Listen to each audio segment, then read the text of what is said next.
la vraie vérité sur la dîme. La vraie vérité sur la dîme, c'est une série de vidéos que j'ai introduit. Et cette vidéo, elle est la 4e vidéo. Si tu tombes sur cette vidéo, elle est la 4e de la série. Je t'invite à aller regarder les 3 précédentes. Peut-être que les questions que tu te poses ont été déjà... Les réponses ont été déjà apportées dans les précédentes vidéos. Dans la 3e vidéo, dans laquelle je disais que la dîme n'a jamais été de l'argent et que Dieu n'a jamais demandé à quelqu'un de donner son argent tous les mois. Avec les Écritures, avec Lévitique 27, j'ai démontré, la Bible a démontré que Dieu n'a jamais demandé à quelqu'un de lui donner son argent. Il y avait une exception dans la Bible, en Deutéronome 14, des versets 22 jusqu'à 27, où il fallait convertir sa dîme en argent parce qu'on était éloigné et cette dîme, il fallait la manger. D'accord? Des interrogations se posent. Ils disent que, mais moi je suis fonctionnaire, je donne quelle dîme? Je vous ai bien dit dans la vidéo que nous ne servons pas Dieu selon la vieille alliance.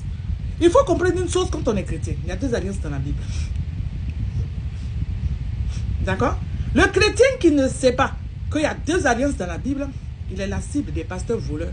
Il est la cible des pasteurs menteurs.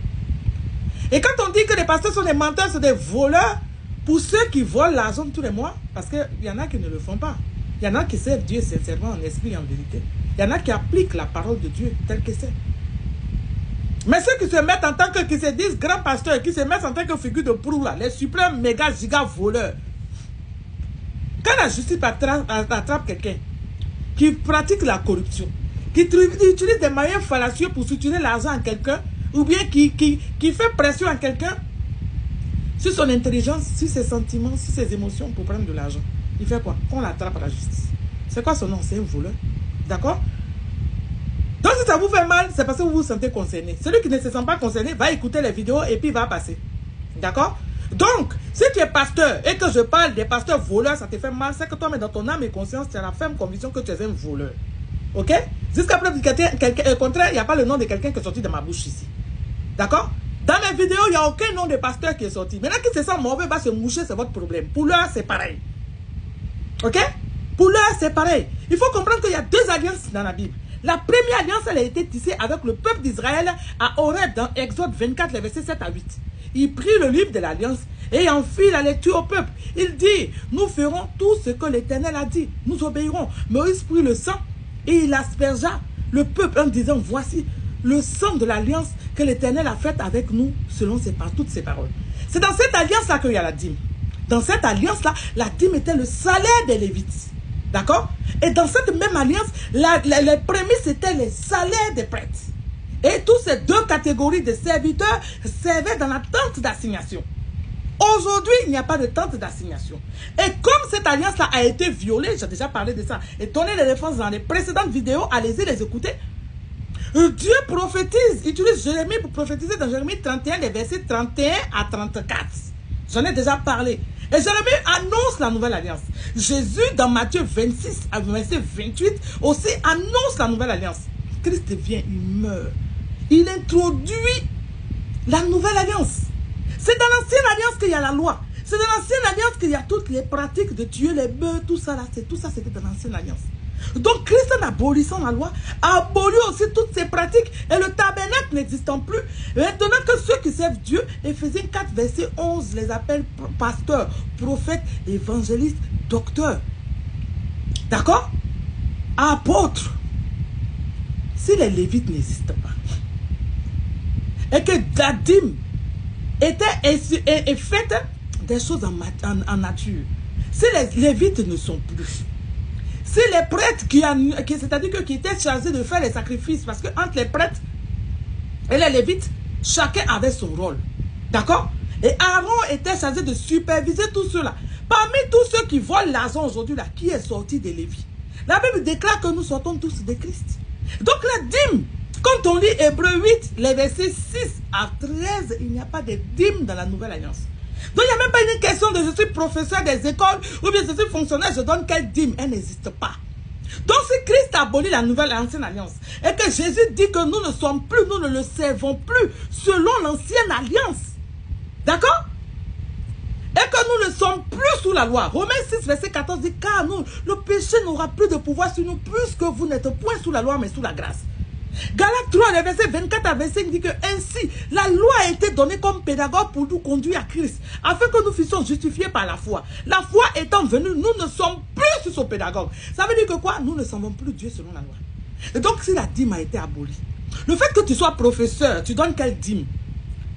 Le fait que tu sois agriculteur, tu donnes quelle dîme? Il n'y a plus de dîme dans la nouvelle alliance. Dans la nouvelle alliance, si c'est Dieu que tu sais, il n'y a plus de dîme. Maintenant, vous les pasteurs, vous êtes qui pour imposer votre dictat à Dieu? D'accord?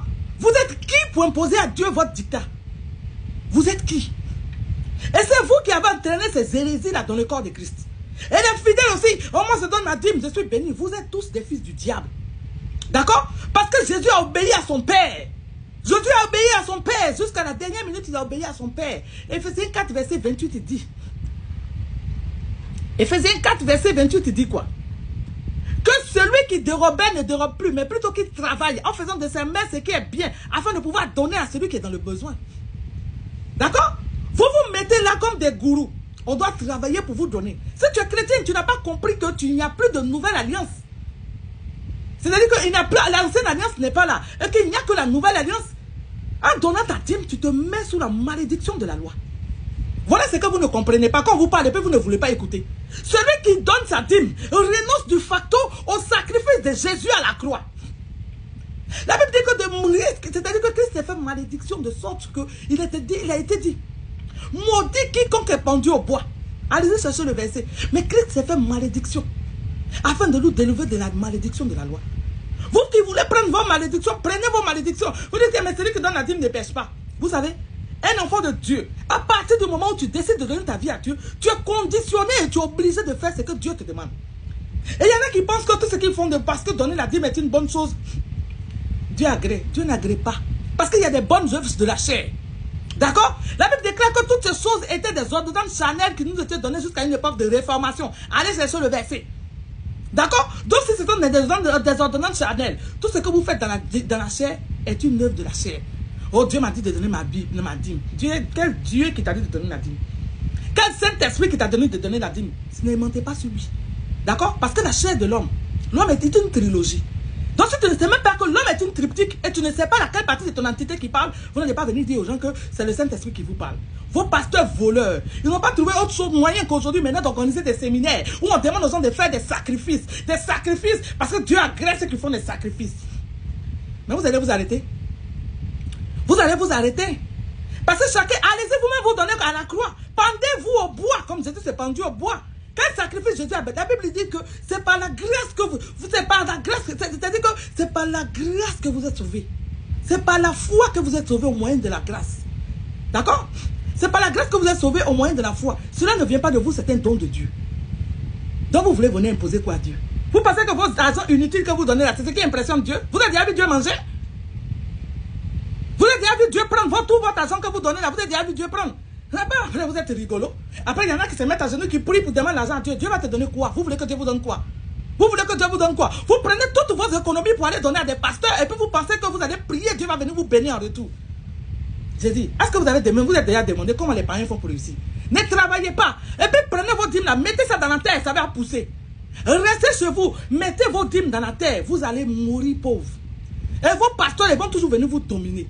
D'accord? Ils vont toujours venir vous dominer. Les gens sont dans le monde. Ils ne prient pas Dieu, mais ils réussissent à s'en sortir. Mais toi, tu pries Dieu, tu es le plus pauvre. Et c'est toi toujours qui as le mal à finir tes fins de mois. Tu ne vas pas t'asseoir, aller chercher la vérité dans la Bible. Et quand on vient vous parler de la vérité, c'est nous que vous traitez de tous les noms. Vous pensez que vos injures là, ça va arrêter qui? On n'en a rien à foutre parce que Jésus a subi pire. D'accord? Jésus a été insulté à cause de la vérité. Ils l'ont tué à cause de la vérité. D'accord? Aujourd'hui, à cause de l'argent, les pasteurs viennent même, ils te menacent. Parce que tu viens parler de ce qui constitue le nerf de l'argent. Vous savez qui? Vous savez qui? Vous savez Dieu ou le diable? La Bible dit qu'on ne peut pas avoir deux maîtres. Dieu et puis maman. Vous êtes des fils de maman. Et vous servez des mamans. Des séminaires. On se cache maintenant pour faire des séminaires sur Zoom. Où on invite les chrétiens. Bande de voleurs. Christ vous voit. Et vous allez répondre chacun de vos actes. Toutes les fois où vous allez voler, le Saint-Esprit va rentrer dans votre conscience, dans le tribunal de votre conscience. Et vous allez être accusé jusqu'à ce que vous renonciez à vos vols. Regardez seulement.